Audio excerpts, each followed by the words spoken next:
Hello' guys welcome to my YouTube channel depot travels. তো মই এতিয়া গৈ আছোঁ শিলচৰৰ পৰা গুৱাহাটী অভিমুখে। তো মেঘালয় হয়।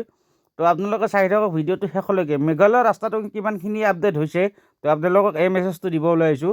তো এতিয়া মই গৈ আছোঁ মোৰ গাড়ী 407 এখন লৈ।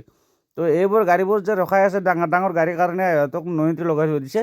তো মোৰ সৰু গাড়ীৰ কাৰণে মই অভাৰটেক কৰি গুচি আহিছোঁ। তো ক'ব নোৱাৰোঁ হয়তো মোকো ৰখাব পাৰে।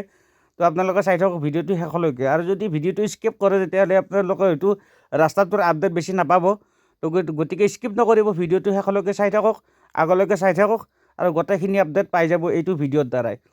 তো মই গৈ আছোঁ, মোৰ লগত আপোনালোকে বলক আগলৈকে।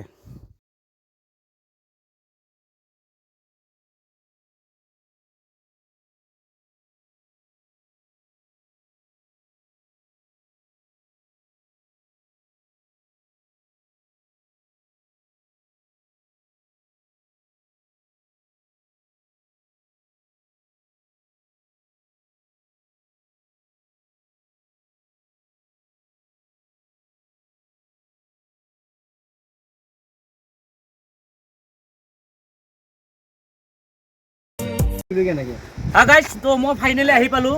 এইটো মালিদৰ এইটো ব্ৰিজ হয় আৰু এই ব্ৰিজৰ ওপৰতে নৈন্তি লাগিছে। এইটো আপোনাৰ যিটো খালী গাড়ী হয় এইটো দেখা পাইছে। এইটো মই এই খালী গাড়ীবোৰ ইয়াতে পাৰ্কিং কৰিছোঁ। ইয়াতে খালী গাড়ী এতিয়া যাব নিদিয়ে, এটা টাইম আছে, সেইটো ছাইডৰ পৰা গাড়ী আহি আছে কাৰণে ইয়াত ৰখিব লগা হৈছে।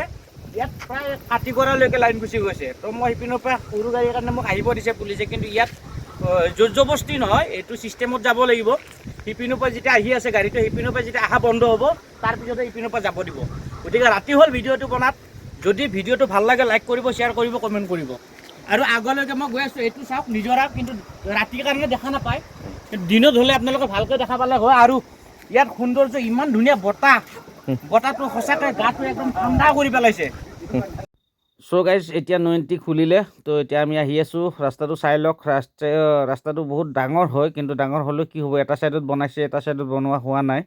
তো সেইকাৰণে ওৱান ছাইড খুলিছে, ওৱান ছাইড বন্ধ কৰিছে। তো এতিয়া আমি মালিদৰ সোমাই, এইটো মই য'ত আছিলোঁ সেইটো একচুৱেলি বৰ্ডাৰ আছিলে, অসম আৰু মেঘালয় বৰ্ডাৰ আছিলে। তো এতিয়া আমি সোমাই কেনে এইটো ফাৰ্ষ্ট তেলডিপ পাব, ফুৱেল পাম্প। তো তাৰপিছত আগত আকৌ এটা ফুৱেল পাম্প আছে। আচ্ছা, ফুৱেল চুৱেল ভৰাব লাগিলে দিয়ে ইয়াত পাব। এইটো ইণ্ডিয়ান আৰু আগতো আছে ভাৰত। তো ইয়াত দেখা পাব এতিয়া কেনেকুৱা কণ্ডিশ্যন ৰাস্তাৰ। এইটো হৈছে লেফ্ট ছাইডে একদম ভৈয়াম হয়, ৰাইট ছাইডে পাহাৰ হয়। ইয়াৰ পৰা কাটি মেলি ৰাস্তাটো বনাই আছে। বহুত কম সময়ৰ ভিতৰত ৰাস্তাটো ওলাব। বহুত দিন ৰাতি 24 ঘণ্টা কামৰ কাৰণে লাগি আছে, মানুহে লেবাৰ লাগি আছে।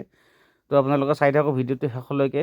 মোটামুটি ৰাস্তাটোৰ মোটামুটি 90% কাম হৈ গৈছে।